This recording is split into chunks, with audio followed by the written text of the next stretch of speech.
भगत सिंह, एक महान क्रांतिकारी की आखिरी रात। दिल से निकलेगी न मरकर भी वतन की उल्फत, मेरी मिट्टी से भी खुशबू ए वफा आएगी।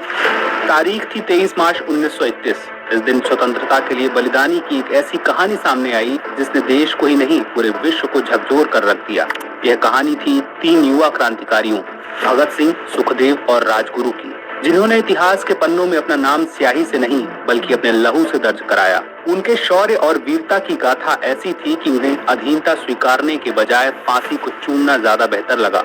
इस तरह अपनी मातृभूमि के लिए इन्होंने अपना दिल ही नहीं, अपनी जान भी हंसते हंसते न्यौछावर कर दी। ये तीनों ऐसे क्रांतिकारी थे जिन्होंने ब्रिटिशों की नींद चैन सब छीन ली थी। न उन्हें बंदूक का डर था, न मानसिक और शारीरिक प्रताड़ना का।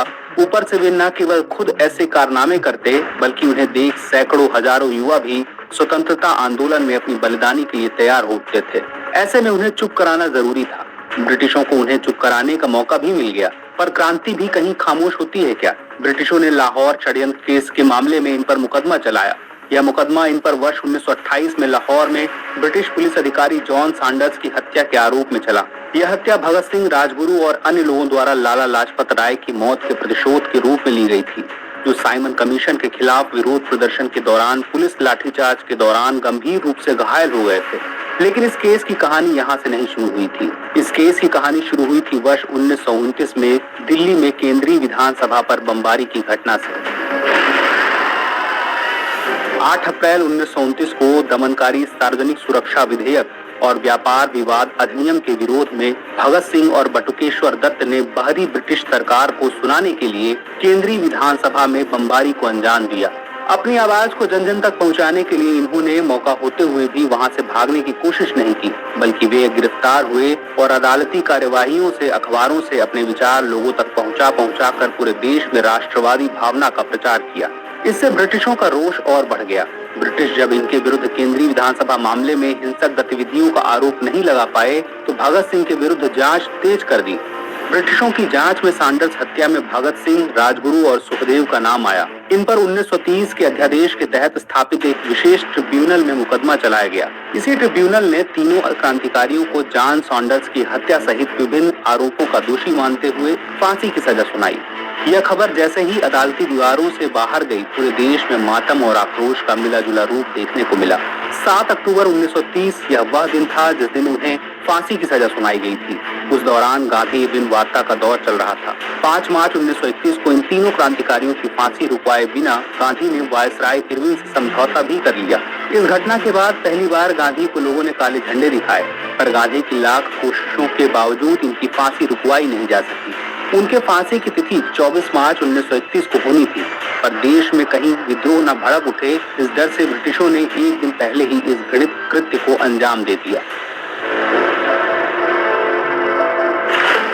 23 मार्च 1931 की सुबह लाहौर सेंट्रल जेल में एक गंभीर माहौल था। तीनों युवा क्रांतिकारियों को सूचित किया गया कि उनकी फांसी उसी शाम को निर्धारित है। फांसी से पहले लाहौर सेंट्रल जेल में अनगिनत भावनाएं तैर रही थी। 23 वर्ष के भगत सिंह पालथी मारकर बैठे थे। उनका चेहरा शांत था। वे रिवॉल्यूशनरी लेनिन पुस्तक में डूबे हुए थे। उनके साथी सुखदेव और राजगुरु भी समान रूप से शांत चित्त थे। उनकी अंतिम बातचीत में डर या निराशा के भाव नहीं थे, बल्कि एक स्वतंत्र भारत के सपने की चर्चा थी। एक ऐसा भारत जहां अत्याचार, असमानता की कोई जगह नहीं है। जेल से बाहर लोगों में अलग सी बेचैनी थी, इस बात से अनजान कि उनके नायक आज ही वीर गति को प्राप्त हो जाएंगे। शहर विरोध प्रदर्शनों की सुगबुगाहट और इन युवा नायकों के लिए मौन प्रार्थनाओं से बेचैन था। शहर की रोशनी मानो उस सुबह को रोकने की कोशिश कर रही थी जो अपने साथ दिल दहला देने वाली विदाई लेकर आएगी। भगत सिंह, राजगुरु और सुखदेव ने अपने अंतिम घंटे प्रार्थना, चिंतन और लेखन में बिताए। उन्होंने अपने परिवार को भावनात्मक विदाई दी, जिन्हें आखिरी बार उनसे मिलने की अनुमति दी गई थी। जैसे ही शाम का सूरज डूबने लगा, तीनों स्वतंत्रता सेनानियों को फांसी के तख्ते पर ले जाया गया। साधारण सफेद कुर्ता और पैजामा पहने भगत सिंह स्थिर कदमों से चल रहे थे। उनके चेहरे पर जेल में हुई यातनाओं के शारीरिक निशान थे, लेकिन उनकी आत्मा अटूट रही। राजगुरु और सुखदेव भी समान रूप से दृढ़ होकर उनके पीछे चल रहे थे। सर्वोच्च साहस का परिचय देते हुए भगत सिंह, सुखदेव और राजगुरु आखिरी बार गले मिले। फांसी के तख्ते पर जाते हुए उनका मार्च हार का नहीं बल्कि वीरता का मार्च बना। उनके नारे इंकलाब जिंदाबाद और वंदे मातरम से लाहौर सेंट्रल जेल की दीवारें गूंज उठी। तीनों ने चेहरे पर मुस्कान के साथ फांसी के फंदे को चूमा और जिस उद्देश्य पर वे विश्वास करते थे उसके लिए अपनी जान दे दी। उनका बलिदान व्यर्थ नहीं गया। उनके बलिदान ने हजारों लाखों को प्रेरित किया और अंततः वर्षों के अथक प्रयासों के बाद भारत ने 1947 में स्वतंत्रता प्राप्त की। भगत सिंह, राजगुरु और सुखदेव भारतीयों के दिलों में अमर हैं। उनकी कहानी पीढ़ियों को न्याय, समानता और समानता के लिए प्रयास करने के लिए प्रेरित करती रही। 23 मार्च उनकी फांसी का दिन अब उनके बलिदान और भारत की आजादी के लिए लड़ने वाले अनगिनत अन्य लोगों के बलिदान का सम्मान करने के लिए शहीद दिवस के रूप में मनाया जाता है। डियर व्यूअर्स, आप एग्जाम की तैयारी को और बेहतर करने के लिए हमारे चैनल को लाइक, शेयर और सब्सक्राइब करना न भूलें।